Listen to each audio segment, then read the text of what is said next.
Morning, Oceanside. Glad to be here this morning. Glad to have you on board. This is kind of our coffees that we're doing in different communities, and kind of get to know me, get to know you, and let you know what we're up to, what's going on at the county. And then I'll talk for a little bit, give you kind of an update, and then we'll go into Q&A. And I know you took a survey, and we got some of those results, and Miles will go after. We'll talk about that and what we heard from you concerning some of the subjects. I'll try to hit on them here initially. But for those of you who don't know me, a lot of people didn't even know what a county supervisor was. And here with the pandemic and the county is right out in the forefront now with health and human services and those types of things. But just my background, I'm a Navy veteran. The Navy brought me out here to San Diego County, went to San Diego State. I had an engineering degree from San Diego State, but I met my wonderful wife here we've been married 36 years, I think, 36 years now. And we got 2 adult children living in North County. And my political background, basically, I was the mayor of San Marcos for 12 years. I think from 2006 to 2018, I was the mayor of San Marcos, got involved in the community. I had a tech business in the 90s, and that kind of got me into the Chamber of Commerce and Economic Development Corporation, and then on to City Council.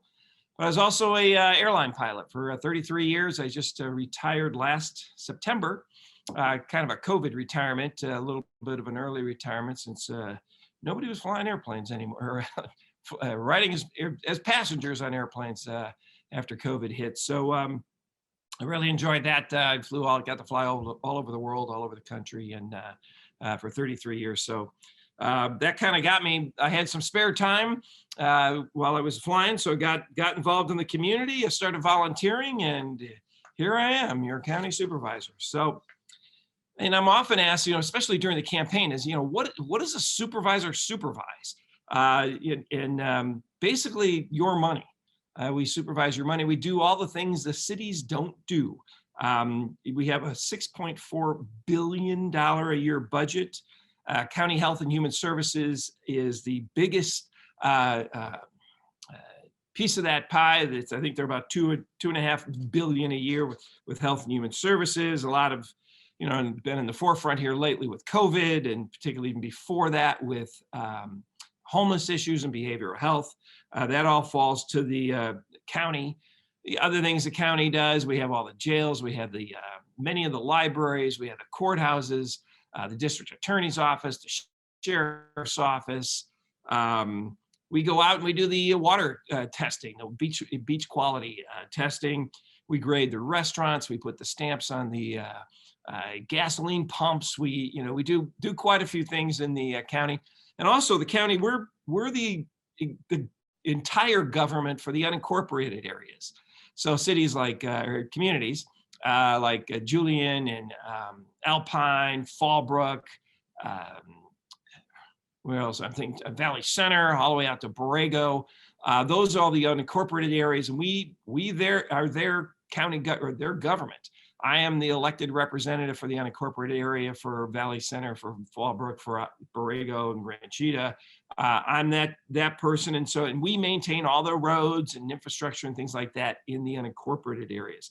But you as a city, you've got your own city council members, you've got your own police and fire departments.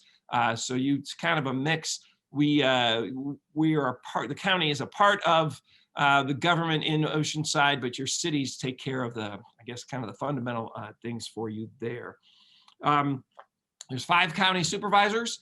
We each represent roughly 1/5 of the population. So we're at about 3.3 or almost 3.4 million people in San Diego County. So we each have about 650,000 people in each of our communities. And at the county, there's over 18,000 employees. So there's quite a few employees just working for the county themselves. So, as if you've got a pothole, you got an issue, you got a police issue, you call the Oceanside services. But if health and human services, homeless issues, we work with your city in many different ways. And so that's kind of the differences between what the county does and what the cities do. But you know, with COVID, all right, is where we are today, and everybody's pretty much aware we're in the purple tier. That just started, a few weeks ago. This allows for limited outdoor dining.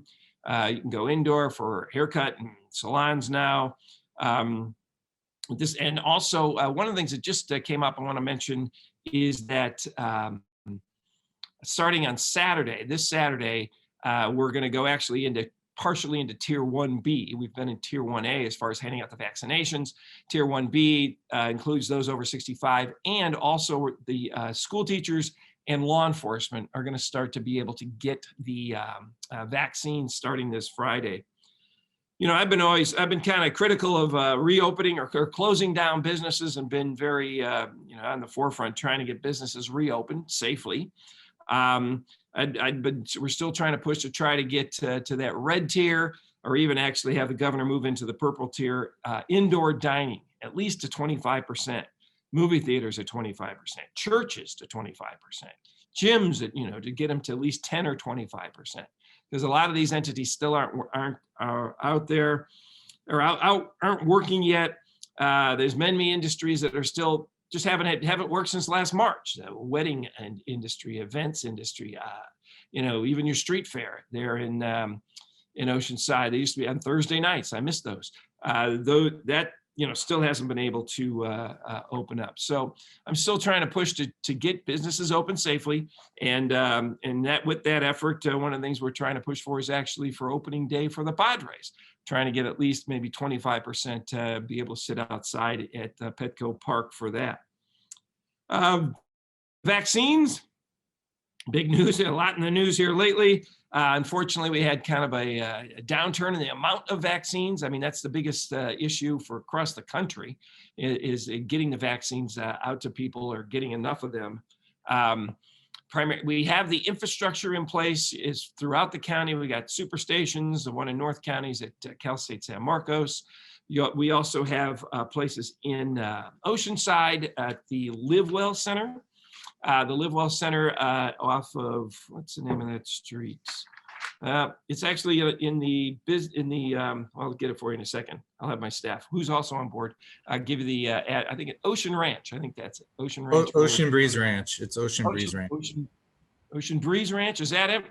Okay, so that's where the vaccination station started about a month ago in Oceanside. It is, I know there's several other places in Oceanside, but the county one is at the Live Well Center.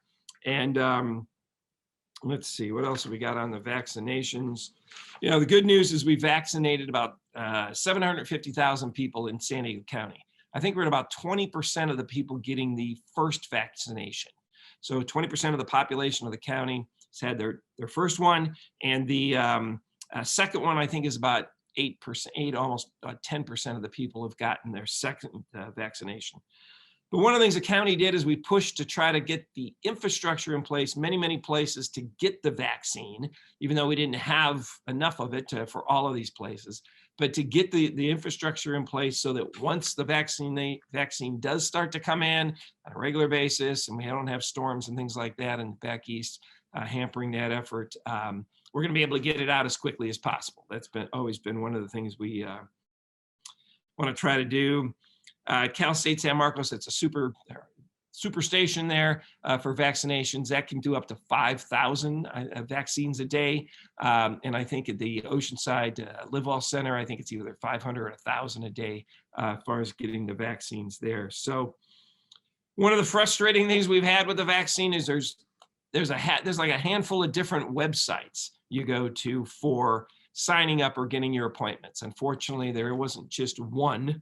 And depending on your healthcare provider, if you have Sharps or Kaiser or Scripps, they had their own sign up website. The super stations in San Diego at Petco Park had their own. For the most part, in North County, the county vaccination sites, and they are on myturn.ca.gov. So when your turn comes up, if you have to check first, we always tell everybody, check with your healthcare provider, check with your doctor first, because some of those healthcare providers are getting their own vaccinations. The military is getting their own vaccines. Different places are getting supplies from different people. And so unfortunately, we want to make sure that we're getting out, to the county, our vaccinations to the people who don't have it from some other source. So if you go to myturn.ca.gov, that's the site for the Oceanside vaccination site and for the San Marcos Superstation there. So well, let's see what else we got. I also understand that some Albertsons, Vons, and even CVS's in San Diego County, they get allotments of vaccines, and you can get them through there. But they have different, you have to go to their sites or call those pharmacies up in those stores to get that. And I'll take any questions you have, a little bit later on vaccinations. Just want to let you know, grants. There's been a lot of grants that my office has been able to give out. It's come through the state or the federal government, trickled down to the county. And the small business stimulus grants, Oceanside, we got over $2.2 million in total funds were given out to Oceanside businesses, 2.2 million, and that was to 338 different businesses in Oceanside. And unfortunately, the amounts aren't that big, maybe 5,000, or we had so many people applying for these dollars. It was 10 or 20 times more businesses applying than we had funds. So unfortunately, those were smaller amounts, but 2.2 million of the stimulus. The neighborhood reinvestment grant, which comes directly through my office, we get that annually. We were able to give out so far in 2021, 2020, in this fiscal year, which ends in June, we've given $70,000. The previous year, we gave up to $333,000 to Oceanside. Community Enhancement is another pot of money that we're able to give out to different entities. And that Community Enhancement grants to different entities, primarily nonprofits and things like that, Boys and Girls Clubs and museums, different and shelters and things like that. In 1920, we gave almost $140,000 out there. Is when I first came into office, one of the issues we had was Tri-City Hospital had shut down their crisis stabilization unit and their behavioral health beds. That basically they suspended them. Primarily, it was an issue with code and the building structure and how old that particular building is. So unfortunately, we lost that capacity in North County for the beds and the crisis stabilization unit. I was able to get with the county and work with Tri-City Hospital and their board, and I was able to get $17 million for the county is going to be building a behavioral health beds, a building that houses 16 behavioral health beds at Tri-City Hospital. They're going to run and operate it, and also at within the city of Vista, we're going to be opening up a crisis stabilization unit. They had one at the hospital. We're only doing the hospital beds there at the hospital.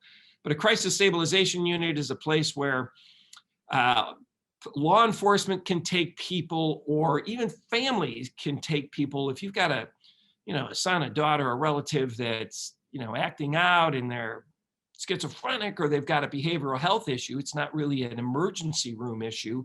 And you don't know what to do with them. Your family can't handle them or something like that. These crisis stabilization sites, there's going to be one in Vista coming up soon, and then one also in Oceanside at the Live Well Center in Oceanside, the one on Mission Avenue.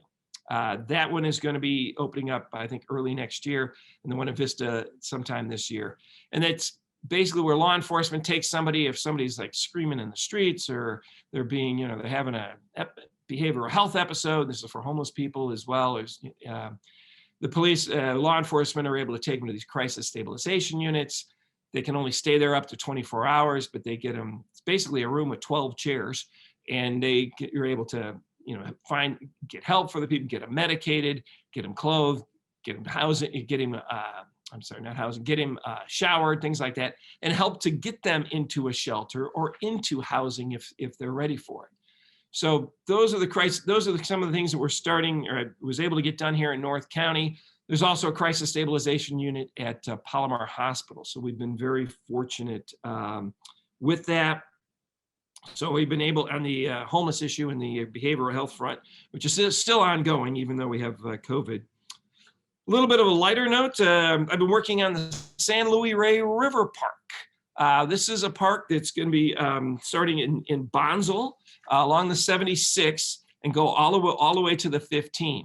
So in the Bonsall area by the Bonsall Elementary School is going to be a park with skate park and soccer fields, baseball fields, those types of things. And also then another park facility near the I-15, near the Montserrat mobile home site, if you know that.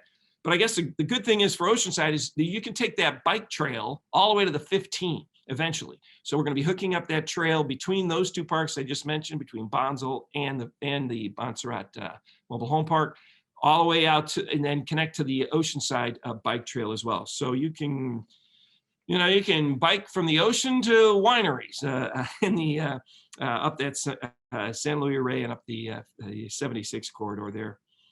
I used to be the North County representative on Sandag, and we're still pushing for the efforts for the HOV lanes on the 78 that you've been paying for since 2008, and you'll continue to pay for until 2048.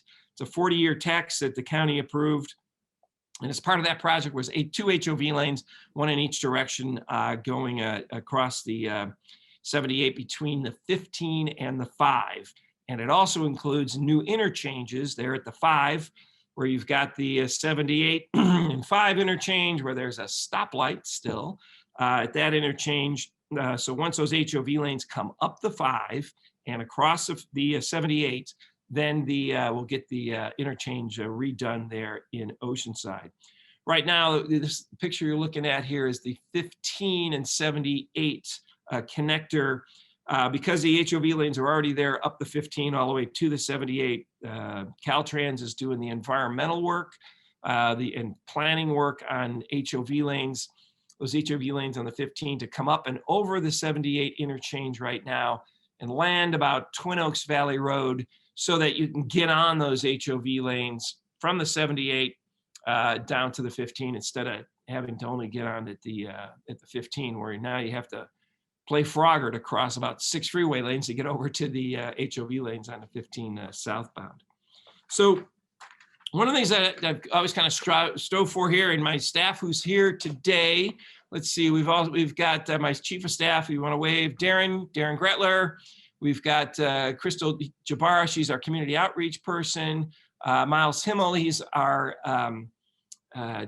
media person, director of our media for our office.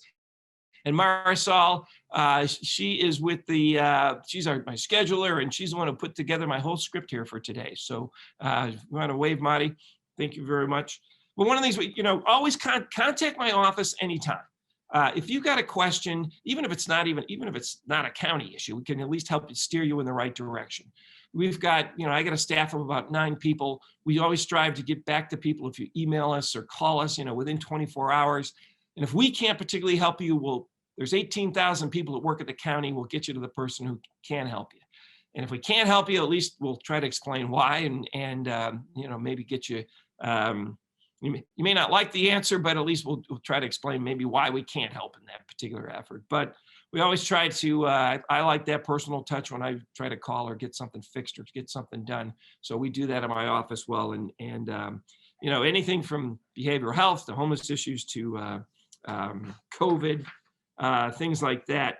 Also just wanted to briefly mention, since before I hand it over here about the survey, that I mentioned the Live Well centers in Oceanside. Also, the county, we started contributing $160,000 annually to the city of Oceanside for a funding gap that they had for a sobering center to assist homeless and those living on the streets, those who are willing to come and get help for a program which is contracted out to a sober center to help people hopefully get back on their feet. My office helped get those dollars, 166 grand every year. We also launched a mobile crisis response team, a pilot program in the county. We got that pilot program to start in Oceanside. And basically that's a mobile crisis response team that is not law enforcement. That's part of that team, but it's people with psychiatric and social workers and things like that, dealing with with homeless issues and behavioral health issues of people in need, going to homes and also to those living on the streets. And we realized homeless is a big issue in Oceanside. Oceanside also has their own HOT team, a homeless outreach team there. There's also PERT teams, which are psychiatric emergency response teams, working with those in Oceanside.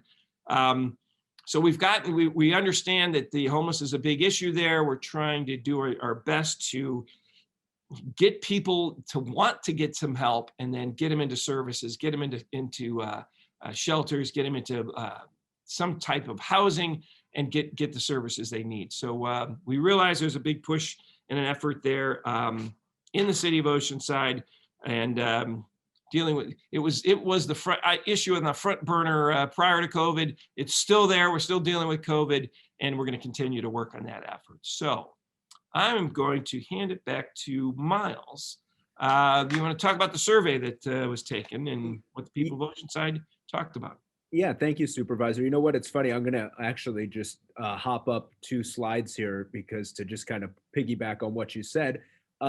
Clearly, homelessness is an issue in Oceanside. This was the survey that we sent out to you guys, which I appreciate you filling out. And right there, it doesn't get more clear than that, clearly homelessness is an issue. So again, you heard the supervisor there talk about some of the things that the county's trying to provide to the city and as the city's also providing. So if you have questions more specifically, because obviously when you talk about homelessness being an issue, there's many branches to where that is. What kind of issues are you talking about? Or do you need more services? Are there too many? Whatever those are. So I'd be curious to hear from some of the folks here in a second who filled that out and hear what kind of problems there are when it comes to homelessness. Let me jump back here and then these surveys, and we just picked out a couple of these just to show you guys. Always like seeing this. Overall, I'm excited about the future of Oceanside. You guys have a wonderful city, as you see by this survey. I'm curious to see if the person or the person who disagreed or says neither agree or disagree, what their feelings are, how they can make it better, things like that. But anyway, that's just kind of one survey. And then also, and this is going back to being respectful of each other. And the only reason I bring that up is you look at the top issues facing Oceanside, it's all around, right? It's all around. You see homelessness leading it, but also development, traffic, public safety, COVID. Everybody has their climate change. Everybody has their top issue.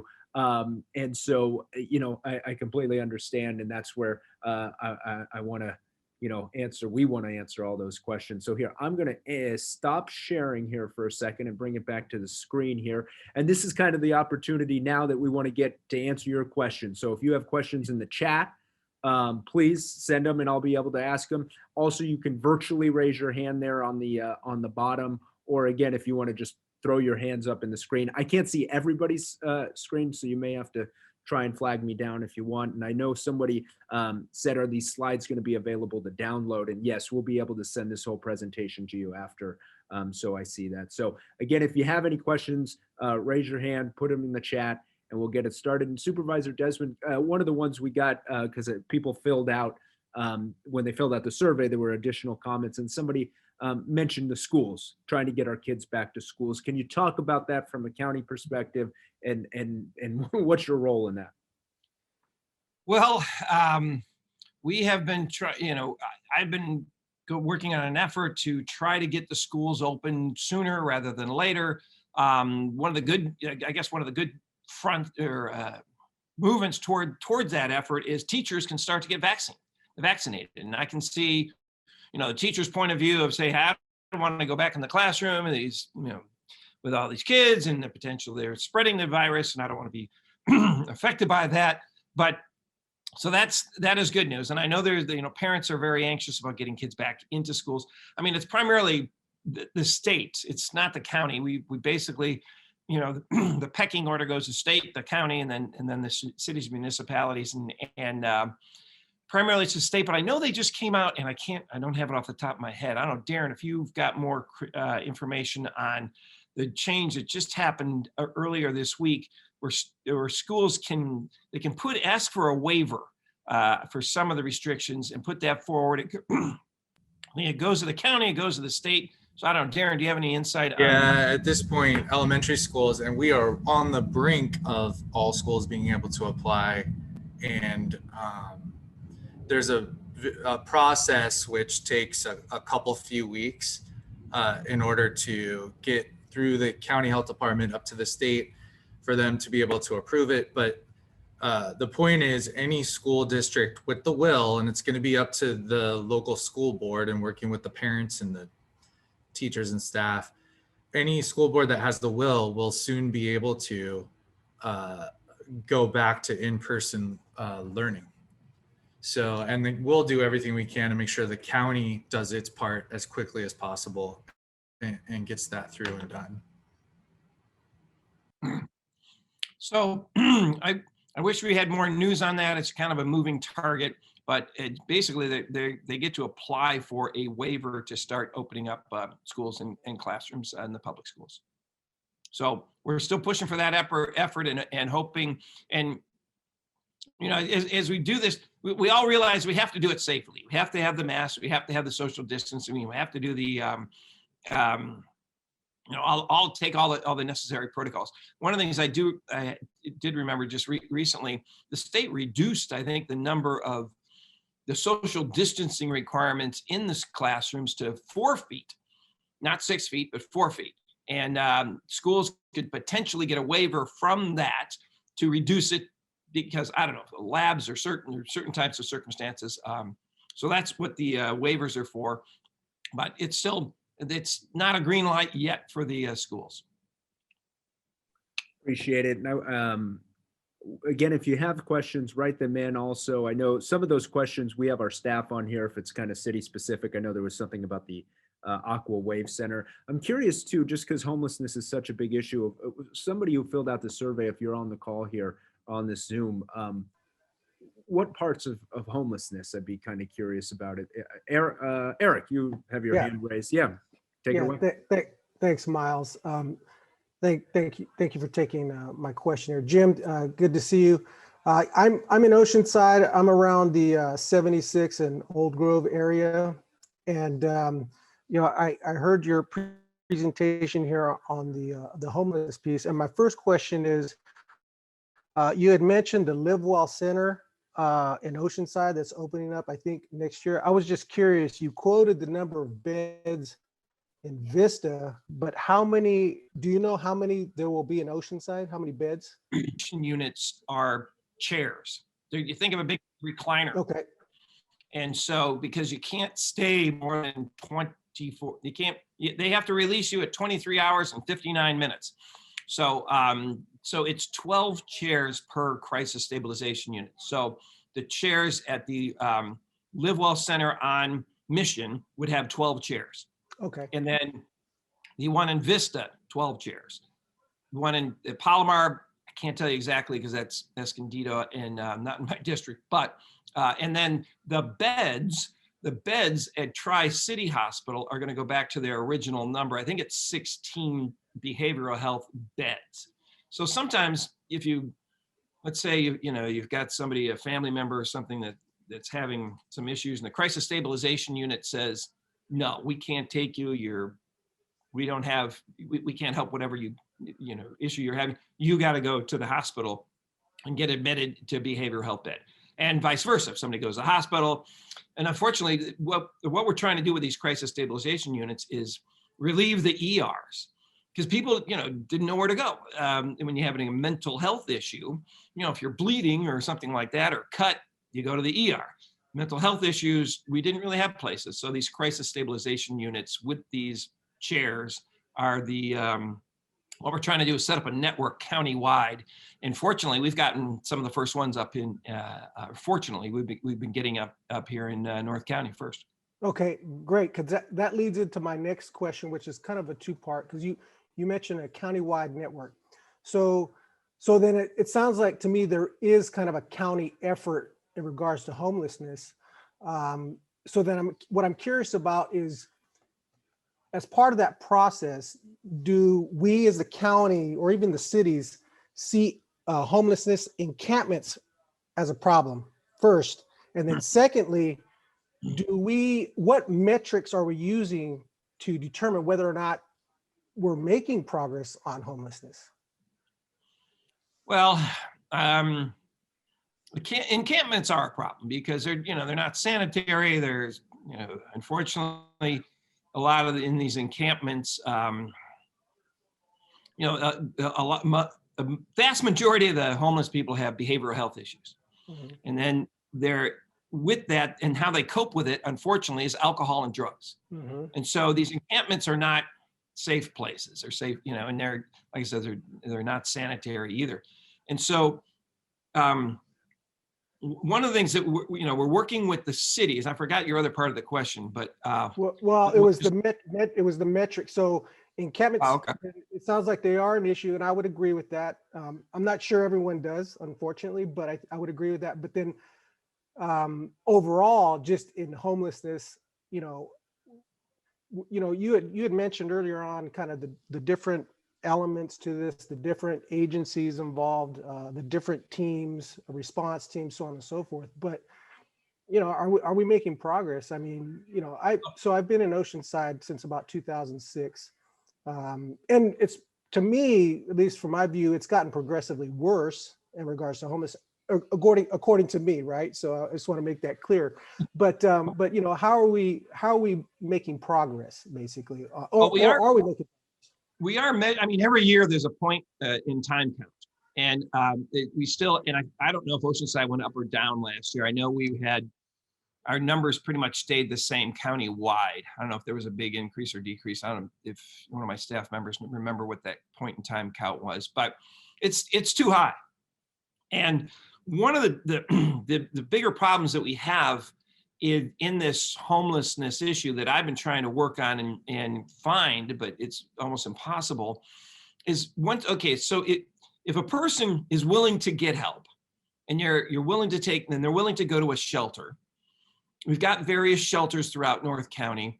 But what we don't have for these folks, unfortunately, is that next stage of housing. And we're calling it transitional housing.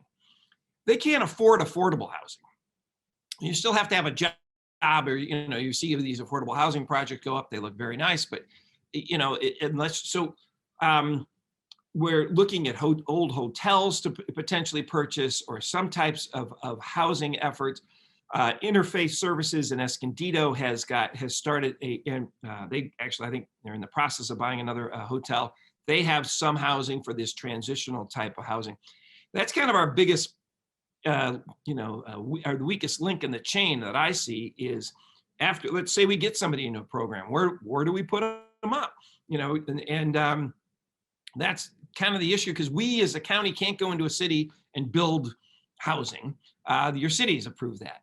And no neighborhood wants it anywhere near them.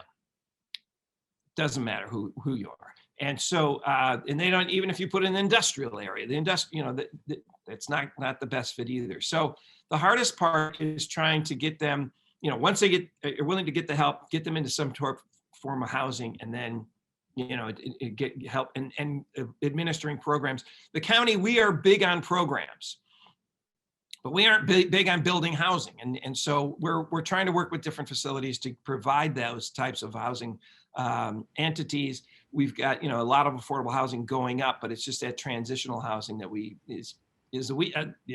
admittedly, I don't have the answer to it, but that's kind of the weak link, is getting people through the process. And to me, a weak link is also the fact that you can't make somebody get help. You can't just pick somebody off the street and say, here, you have to go into this program.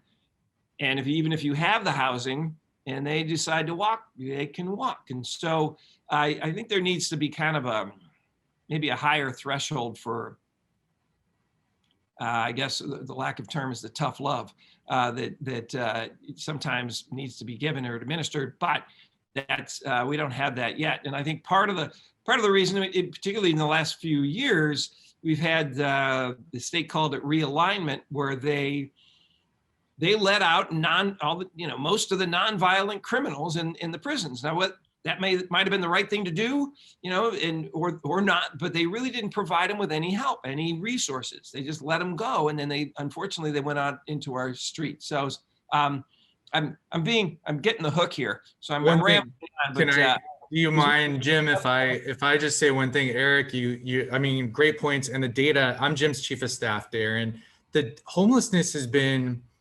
we've since day one, Jim's wanted to tackle it. It's so difficult to tackle, and the challenge is one location to the next. You know, the 15 to 20 homeless in Fallbrook, it's a different approach than Oceanside, for example, than somewhere else. But they found some success with COVID, where in downtown San Diego, you may be aware that they moved hundreds of homeless into the convention center there. And it was kind of interesting with that concentration, they were able to bring in the wraparound services. So the first data I've ever seen, and I don't have it at my fingertips, is the success rate they've had there at the convention center, because they weren't all moving around and everywhere. And so it was pretty interesting. And you could get all the services there in one location. And it kind of worked to some level of success. I forget what it was. It's not a high percentage, 20, 30%, but that's significant when you have hundreds of people there. And so we're looking, it's something the supervisor is going to be bringing forward in the next month or two. The mayors for the North County cities have asked, we're saying, what can we do as the county to work with you as the cities? Because every city that we have has homeless issues. What can we do to help? And we're looking at bringing forward teams, be it social workers, be it housing experts that can connect with these wraparound services. And every individual that is on the streets has different issues, right? Behavioral health, addiction, all of that. And so we're looking at providing teams to the cities and their efforts that can help with those wraparound services for the long-term gain and getting these people off the streets. We've got to have the data too, and you make a great point. It's tough to come by, but we've got to have the data to show. It's a long-term play though. It's a marathon, not a sprint. We even found in Spring Valley, and I'll end on this, in Spring Valley, the board approved hundreds of housing vouchers. So we went into this park that was overrun in Spring Valley. This is not our district, it's in East County, and said, great news, everyone that's homeless here. There were over 100 homeless there. You can sleep in a warm bed tonight. We have hotel vouchers for you. You're gonna have to talk to our social workers and work on the services, but here you go.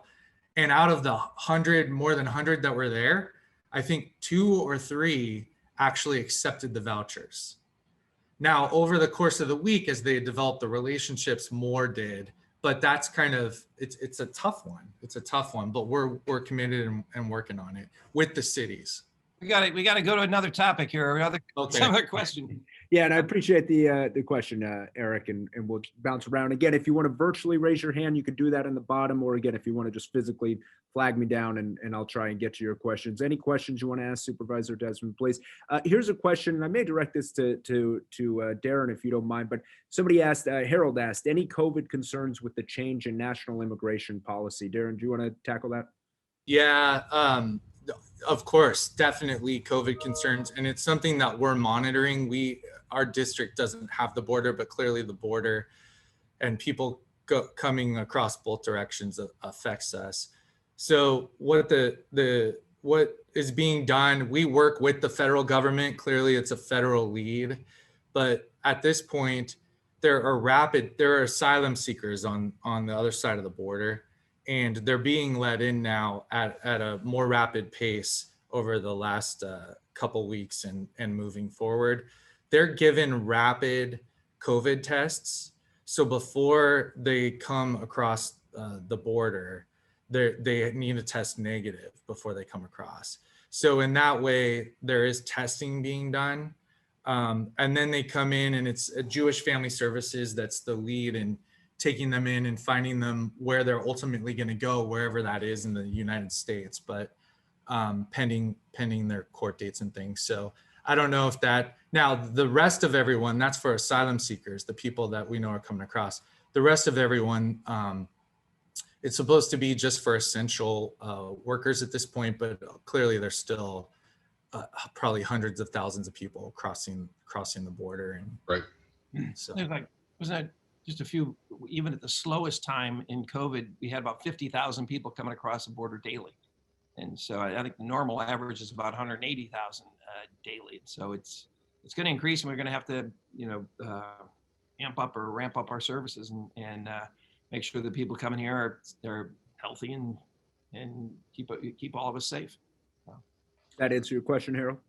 If they prove to be positive, are they retained at the border, or what's the plans with those? Yeah, so they quarantine. What they've been doing, which is intensive, as you would imagine, they have hotel rooms and they've been quarantining people. So actually the testing improves it, because if you test negative, you don't have to take up a hotel room for 2 weeks. Yeah.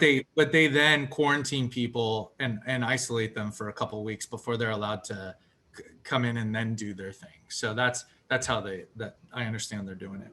And just like Jen said, that's assuming that they came to a border patrol person or came into custody. Those that just kind of sneak across, that's just kind of a normal crapshoot, in terms of whether you get them or not. Correct. Yeah. Well, and throughout this effort, the county, throughout COVID, we have, I forget how many, like 2,000 hotel rooms throughout the county. So if somebody is homeless and they test positive, we put them up in a hotel room to quarantine them. Yeah. If somebody's in a senior living facility and they test positive, they go to, instead of staying in there, they go to a hotel room. So we've been utilizing quite a few of the hotels, quote, hotel rooms for quarantining people that don't otherwise have homes. So. Good. Okay. Thanks for the question, Harold. Again, any other questions? Flag me down. Let me see if I can see anybody.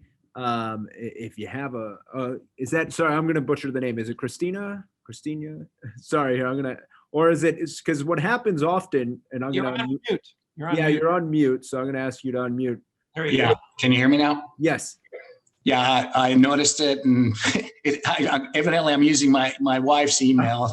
That's how so I'm not Christina, I'm Paul Terzis. Okay. And a simple question for the supervisor: where are we with COVID?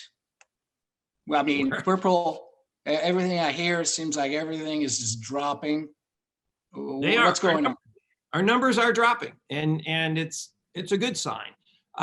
We hope to get into the red tier soon. I think the other day we were, to get into red, we have to be testing over a 7-day period, less than 7 people per 100,000. I think we're right around 12 or 15 right now, 100,000. So our numbers are coming down. Our hospitalization usage is coming down. So it's good. We're trending in the right direction. And so because of that, there's many anxious people who want to get back to work and back to school and things like that. But so the vaccines are working. And the good news about the vaccines is many people want them, as opposed to many people don't. So we've got more people wanting them than not. And the fact that, we've got 20% of the population, at least with the first dose, that's good. So if I could follow up, I own a hotel. I'm partners in Oceanside, and timing is critical, because we believe that once everything is sort of settled, people are going to come back with a vengeance, and we want to be ready. There's many facets to running a hotel: supplies, employees, et cetera. So in your opinion and what you know that we don't know, are we talking middle of March or April that we're going into the red tier? My crystal ball is foggy. So I wish I could give you an answer.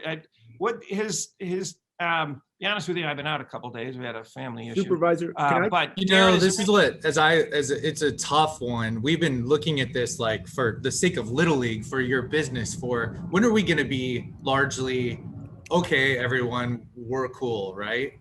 And the county's goal was to vaccinate 70% of the population, which at that point they would deem it, herd immunity kind of a thing, by July 1st. We're struggling a little bit because the doses of vaccine aren't being produced as quickly as there is demand. And we have the infrastructure in place, like the supervisor said, to get it out once we have the vaccine. But so then what happens July 1st? Is that good enough for the state? That's where it's their science meets the decision makers. And so it's hard to say, but it's hard to say because you just monitor and stay in touch with us. And do you know, I guess, Paul, I'm not sure for hotels specifically what red means for you. I don't know if that means 50% or 100% or whatever that is. And then, there's also your, food and beverage, portion of that as well is probably different. So, it's all we can tell you is check the county's website. Every day it's updated, every day and then I think there's sort of even though we get into I don't know, there used to be a waiting period once you got to red and you had to wait 3 weeks, and now it's 5 days. I don't know, it keeps moving and changing. Just keep checking the county website. Right now we're still in purple and we're trending towards red.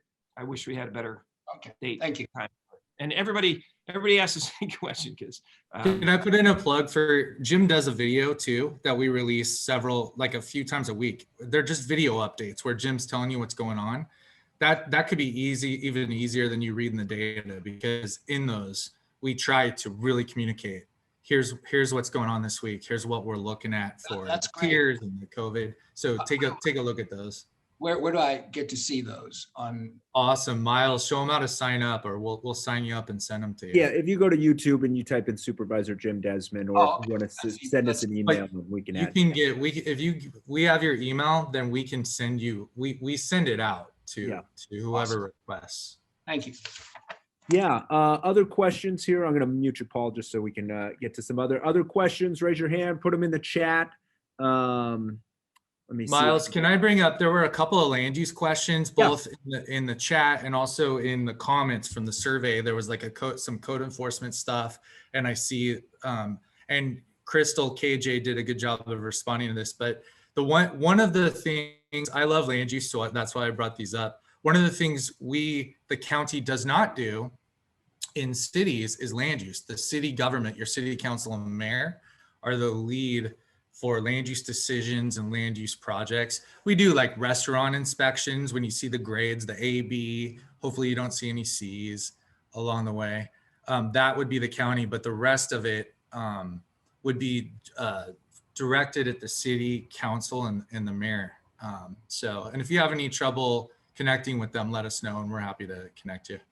And here, I just want to also say I got two other staff members. We got Donna Cleary on board. She's a policy advisor for Health and Human Services and for Public Safety. So she's our homeless person and homeless outreach. Also, Shana is on here, Shana Richardson. She does our revitalization projects out in the unincorporated areas and veterans issues and things like that. So we've got a staff of great people that are always willing to help or find you the help you need.